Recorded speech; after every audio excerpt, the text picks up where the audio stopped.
Good morning, ladies and gentlemen. Today is Ash Wednesday, March 1st, 2017, and yesterday, my family and my brother-in-law, Matt, got the opportunity to go to Texas de Brazil Churrascaria Steakhouse in Woodmere, Ohio, which is basically Beechwood. And here's a first shot of the exterior of Texas de Brazil. You can start to see that it is a very nice joint. And I can tell you that Texas de Brazil is now open in 6 countries and has 50 locations worldwide. So let's get into it. Here's a second shot of the restaurant from the exterior, and you can also see the interior looks very swanky, or you can start to see it, which is great. Now, the second thing I want to point out is that before I went to Texas de Brazil with my family, I stopped into Costco and picked up 2 gift cards for Texas de Brazil, $100 for $78.99, so saved $21 there. So definitely a nice find on that part. And in the background here, you can see over the heads of Stephanie and Matt, I should say, more of the upscale nature of the restaurant, and you can see a gaucho in the background, which is Portuguese for cowboy, because let's bear in mind that Portuguese is the native tongue of the Brazilians.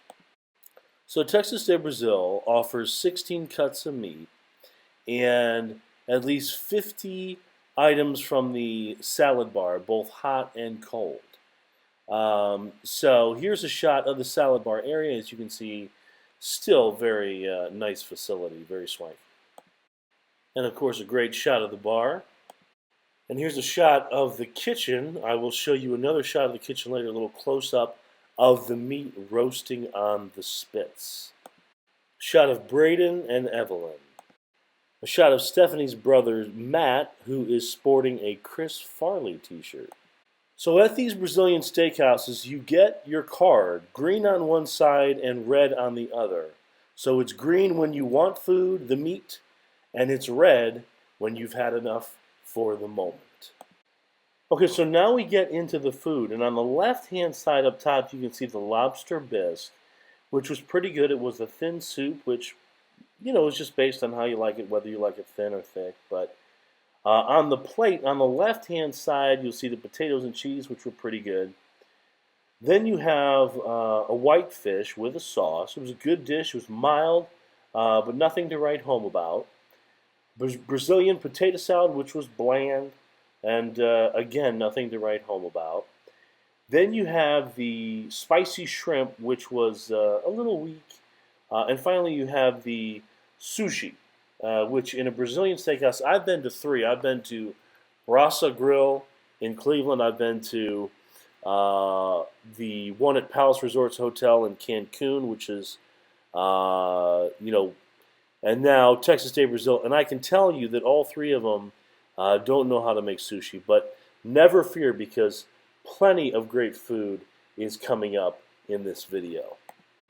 And here you can see a Brazilian cheese bite, which was made famous on ABC's show Shark Tank.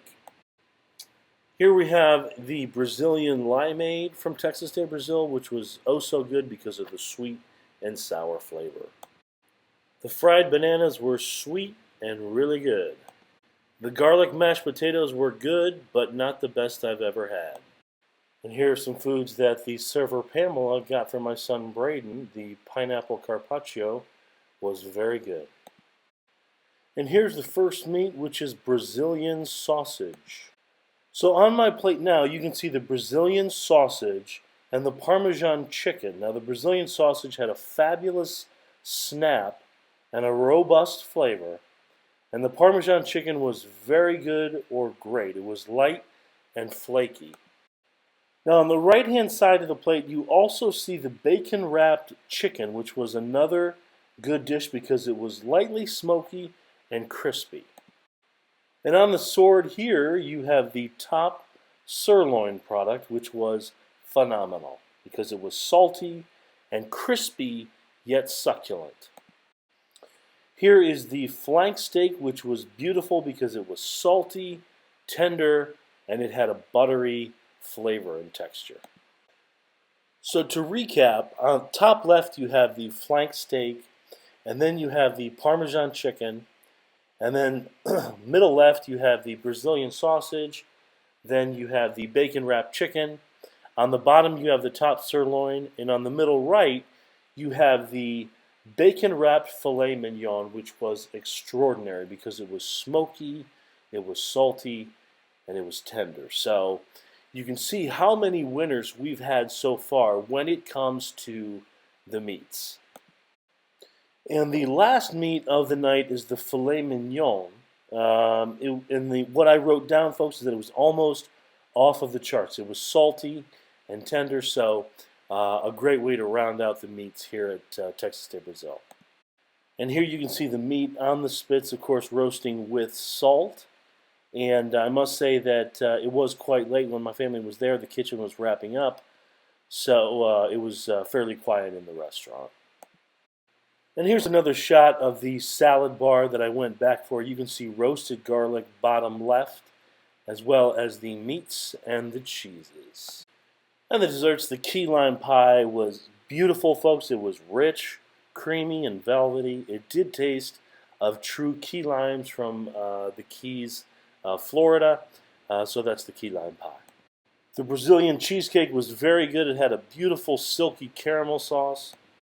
And to round out the meal here at Texas de Brazil, we have the chocolate mousse cake, which was another very good option. It was creamy and velvety, and this one was for Stephanie. So this is Texas de Brazil Steakhouse, Churrascaria, I should say, in Woodmere, Ohio.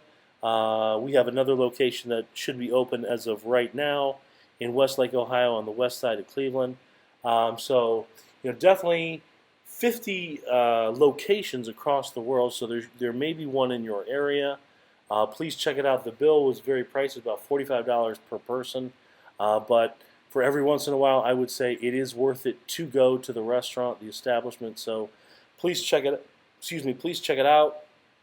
And as always, I thank you very much for watching. Today, as I said, is Ash Wednesday, March 1st, 2017.